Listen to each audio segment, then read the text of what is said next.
Nobody in that gymnasium spoke English. Nobody needed to. What happened in the next 6 seconds translated itself. The Soviet military compound on the outskirts of Moscow wasn't on any civilian map. The year was 1971. The Cold War was at its peak, and inside a concrete training facility built for the most dangerous soldiers on Earth, a 130-pound Chinese-American man was about to teach Russia's deadliest hand-to-hand combat instructor a lesson that would change everything he believed about fighting. The Spetsnaz commander had called Kung Fu a dance. He said it to Bruce Lee's face, in front of 40 of his best soldiers. 6 seconds later, he saluted. This is the story of what happened inside that building.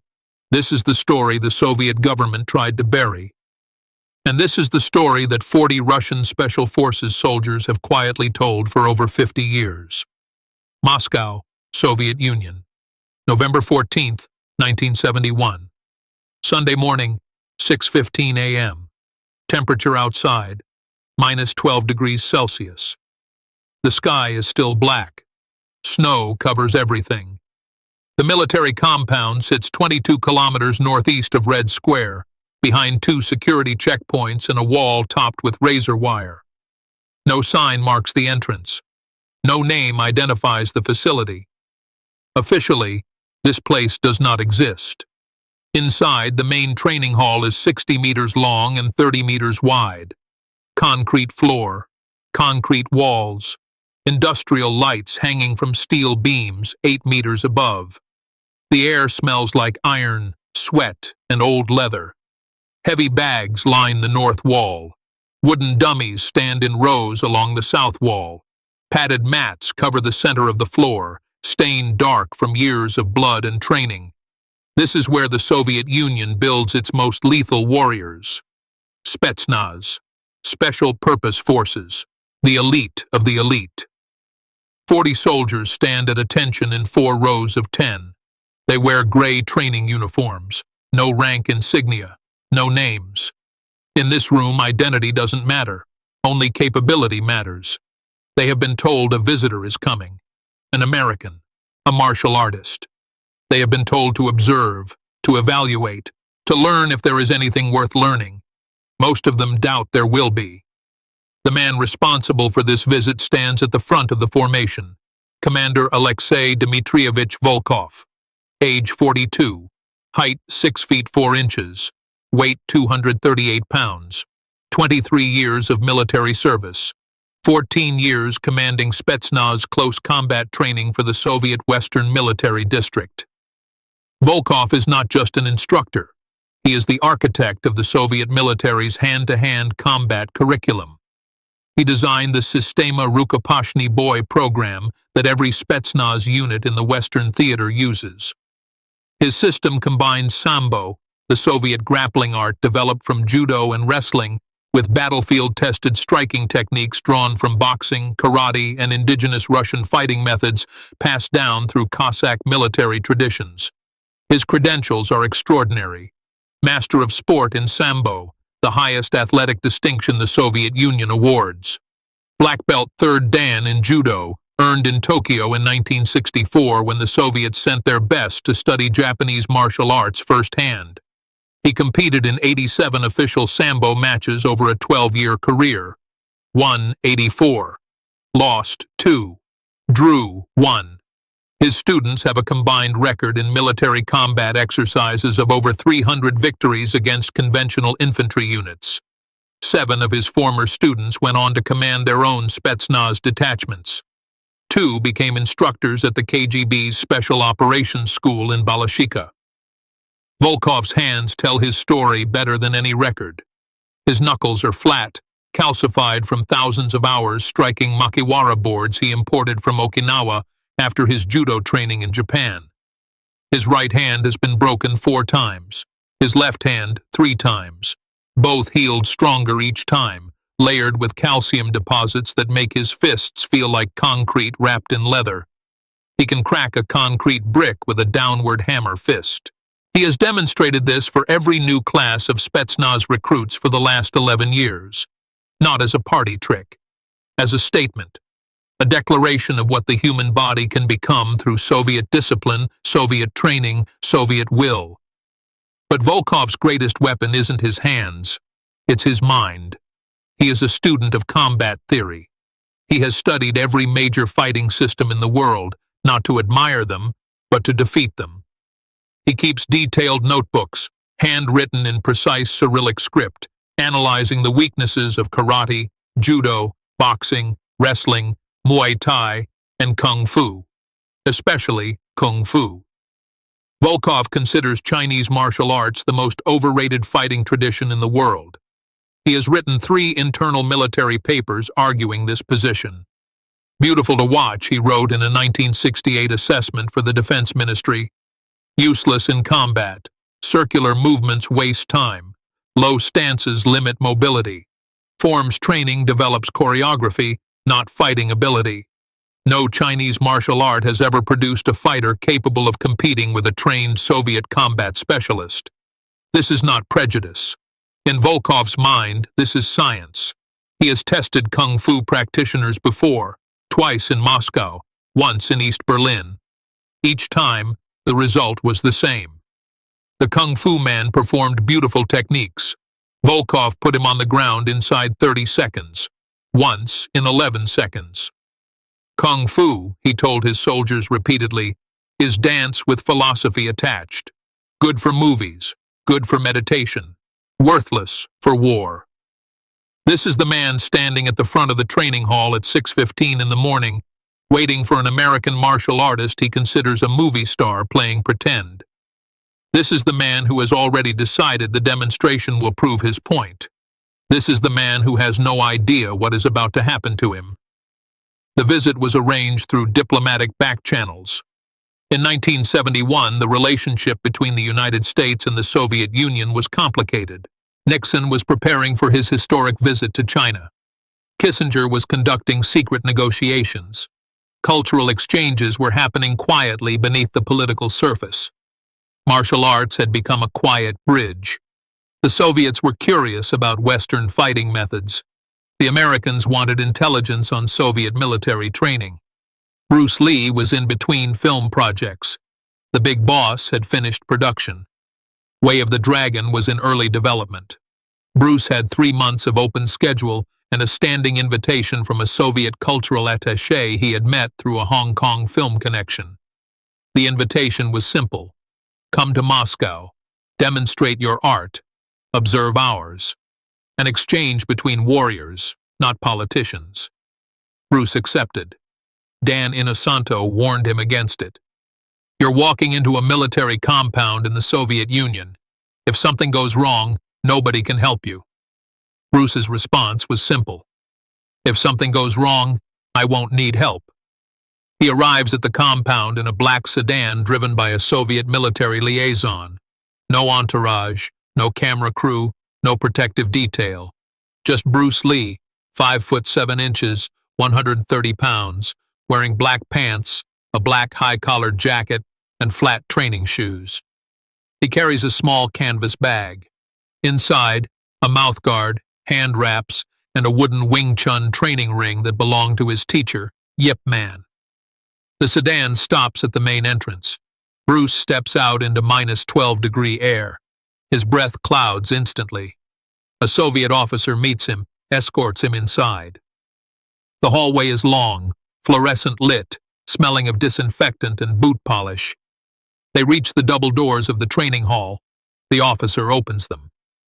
40 Spetsnaz soldiers turn their heads in unison. They see a small Asian man in civilian clothes walking into their world, the most elite training facility in the Soviet military. Some of them almost smile. Almost. Discipline holds. But the thought crosses every mind in that room. This is the martial arts expert? This small person?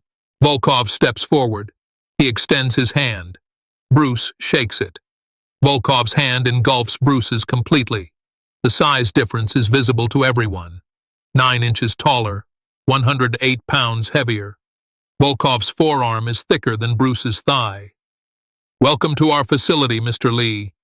Volkov speaks passable English, learned during his time in East Berlin. We are honored by your visit. Thank you, Commander. The honor is mine. Volkov gestures to the training hall. My men and I have prepared a demonstration of Soviet combat methods. Afterward, perhaps you will share some of your Chinese techniques. I'd be happy to. The word techniques lands differently than Volkov intends.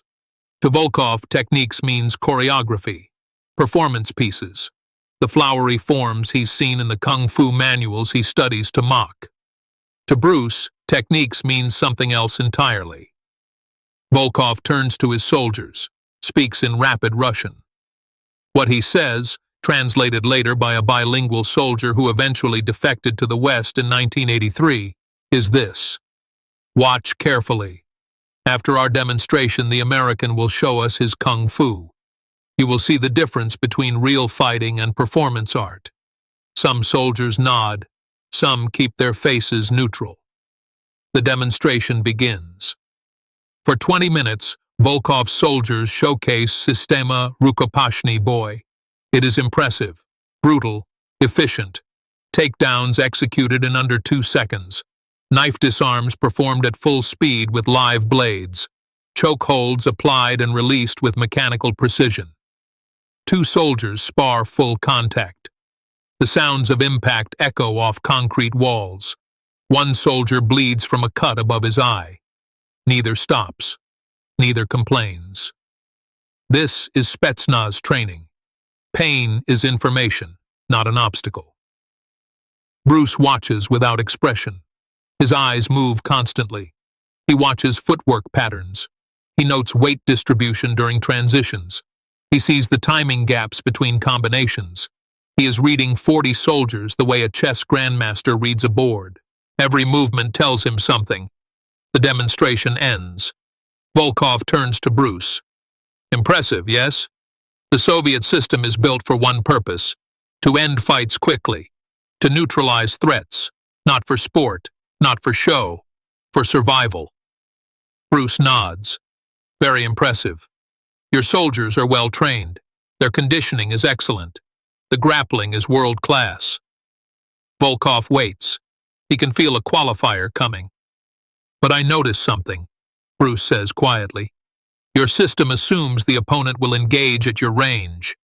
What happens when the opponent controls the distance? Volkov's jaw tightens. Barely perceptible. But 40 soldiers see it. Their commander has been questioned, in his own facility, by a visitor, by a civilian, by a man half his size. Distance is irrelevant when you close it, Volkov says.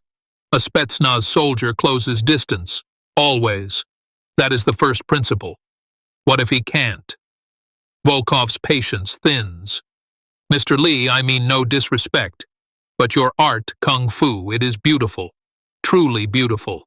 The forms, the movements, the philosophy, very artistic. But combat is not art. Combat is science, physics, mass times velocity.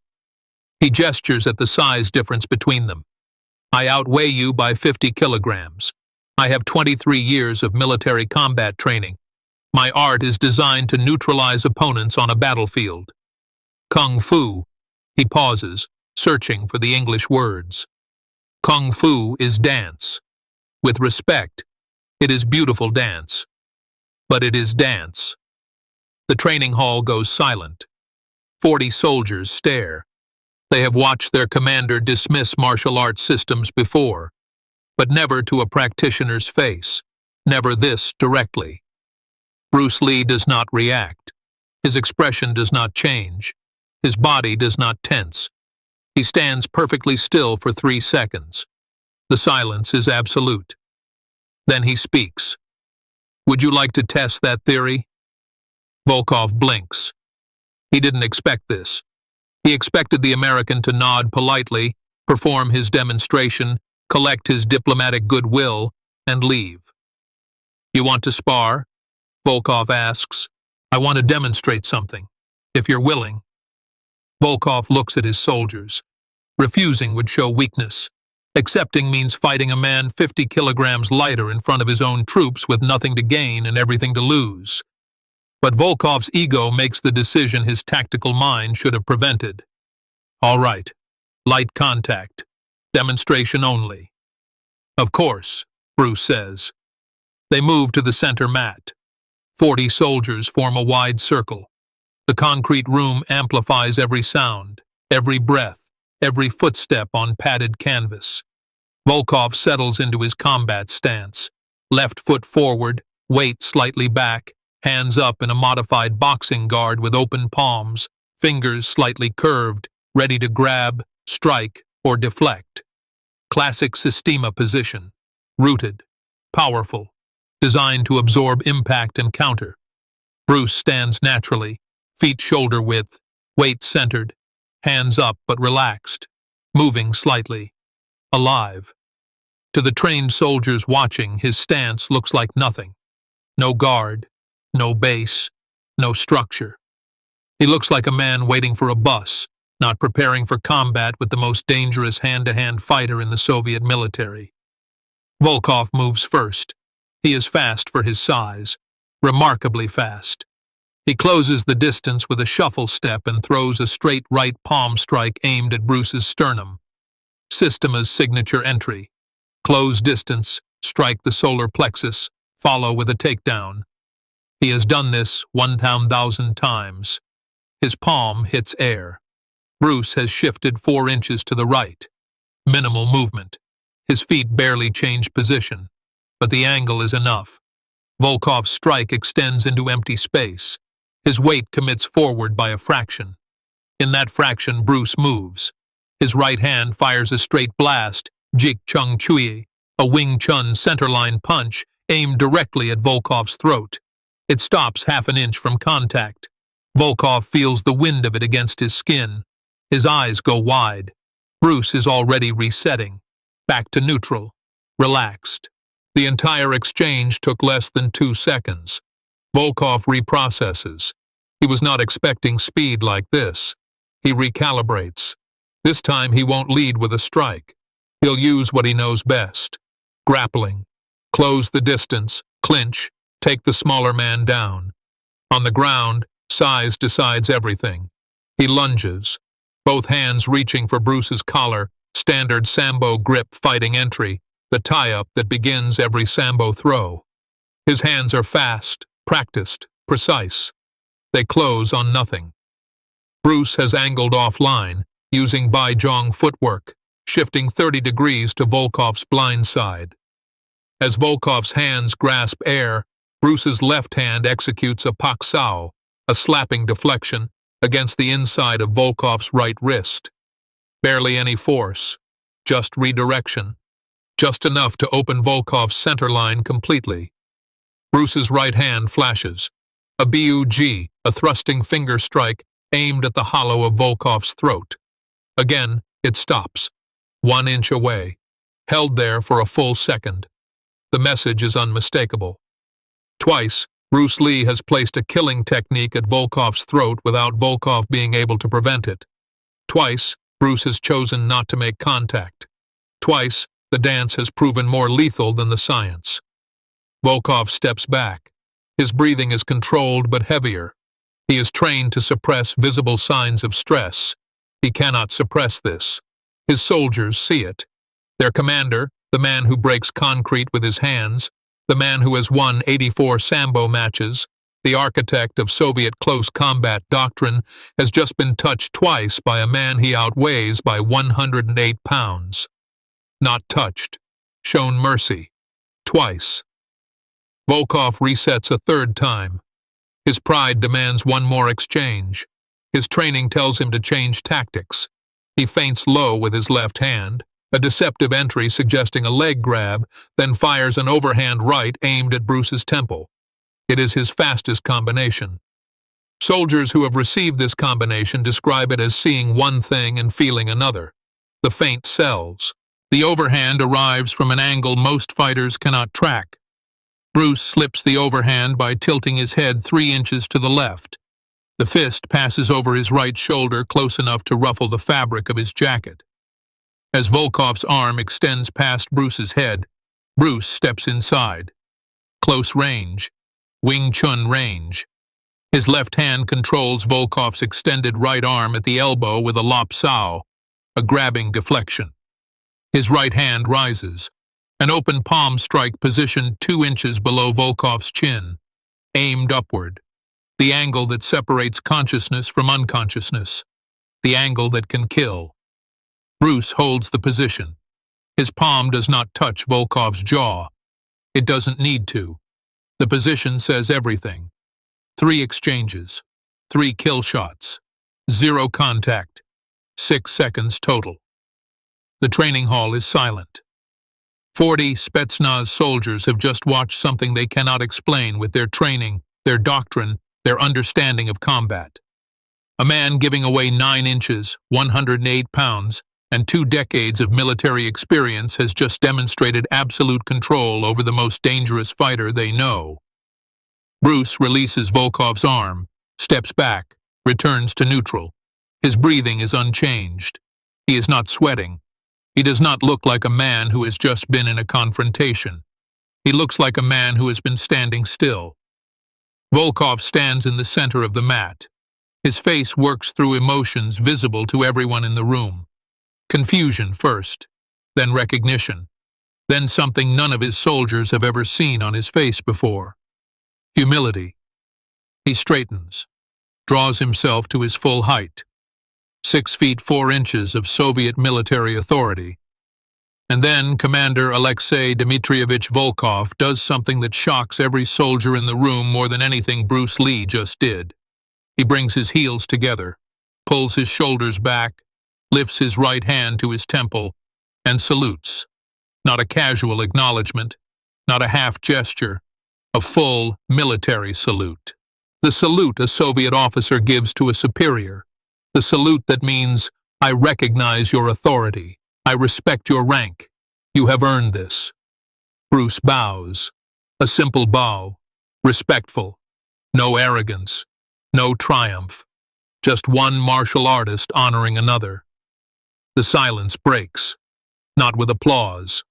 Spetsnaz soldiers don't applaud. They break with something more meaningful. 40 right fists strike 40 left palms simultaneously. The Spetsnaz acknowledgement of excellence. A sound like a single thunderclap echoing off concrete walls. Volkov extends his hand again. Bruce takes it. This time Volkov doesn't squeeze. He holds it carefully, respectfully. I was wrong, Volkov says. His English is simple but precise. What you do is not dance. Bruce smiles. The best dance is the one your opponent never sees coming. Volkov almost laughs. Almost. His discipline holds. But the corners of his mouth move. They spend the next 2 hours together. Volkov asks Bruce to explain what happened. How did you move before I moved? Bruce explains the concept of interception. Jeet Kune, the way of the intercepting fist. You don't wait for the attack. You read the intention. The body speaks before the fist moves. The shoulder shifts. The weight transfers. The eyes telegraph. By the time the punch launches, I've already responded to the decision to punch. Volkov listens like a student. His notebook comes out. The same notebook where he once wrote that Kung Fu is beautiful and useless. He writes new notes, in precise Cyrillic script, different conclusions. Bruce demonstrates Wing Chun principles. Chi Sao, sticking hands. He lets Volkov feel it. The sensitivity, the ability to read pressure, intention, and direction through skin contact alone. Volkov, a man who has grappled thousands of times, recognizes immediately that this is something beyond grappling. This is communication through combat. A language he has never learned. Show me more, Volkov says. Bruce teaches for 2 hours. Wing Chun centerline theory. Economy of motion. Simultaneous attack and defense. He demonstrates on volunteers from the soldiers. Shows them how traditional stances limit options. How chambered punches telegraph intention. How fighting by patterns makes you predictable. The same lessons he teaches everywhere. But in this room, in this country, to these men, the lessons land differently. These aren't karate students questioning their kata. These are battlefield operators reconsidering doctrine. At the end, Volkov addresses his soldiers in Russian. The bilingual soldier who later defected translated what he said. "We were taught that Soviet combat science is the best in the world. Today I learned that science without openness is arrogance. This man is not a dancer. He is a scientist of a discipline we do not yet understand. We will study it." Bruce Lee left the compound at 11:45 a.m., 5.5 hours after he arrived. Volkov walked him to the sedan personally. They shook hands a final time at the car door. "Will you come back?" Volkov asked. "If you invite me. I enjoyed today." Volkov reached into his jacket and removed something, a small metal pin, the Spetsnaz close combat instructor's badge, a clenched fist over a red star. Volkov had worn it for 14 years. He placed it in Bruce's palm. "For the man who taught me that dance can kill." Bruce reached into his canvas bag, removed the wooden Wing Chun ring, Yip Man's ring, held it for a moment, then placed it in Volkov's hand. For the man brave enough to test the theory. Bruce Lee never spoke publicly about the Moscow visit. No photographs exist, no film footage. The Soviet government classified the visit under military training records, where it remained sealed for decades. But 40 soldiers witnessed it, and soldiers talk, quietly, carefully, but they talk. After the fall of the Soviet Union in 1991, fragments emerged. A retired Spetsnaz officer mentioned it in a 1994 interview with a Russian martial arts magazine. 2 other soldiers separately confirmed the account in memoirs published in the early 2000s. The details were consistent across all 3 accounts. The date, the facility, the 6 seconds, the salute. Commander Volkov retired from active service in 1979. He spent his remaining years teaching at a private martial arts school in St. Petersburg, which he opened in 1992 after the Soviet collapse. His curriculum included Sambo, Systema, and a module he called Interceptive Combat Principles. He never credited Bruce Lee by name in his official materials, but his advanced students knew where the principles came from. The wooden Wing Chun ring sat in a glass case on his desk until his death in 2003. Bruce Lee died in 1973, less than 2 years after the Moscow visit. He was 32 years old. Among his personal effects, catalogued but never publicly displayed, was a small Soviet military pin, a clenched fist over a red star, 40 witnesses, 1 commander who called Kung Fu a dance, 1 martial artist who answered with 6 seconds of silence and 3 strikes that never landed, 1 salute that said more than any words could. November 14, 1971. A concrete training hall 22 kilometers northeast of Red Square. The day a Spetsnaz commander learned that the most dangerous opponent is the one who controls the distance, the one who reads your intention before you act on it, the one you've already underestimated. The day a soldier learned to respect the dance.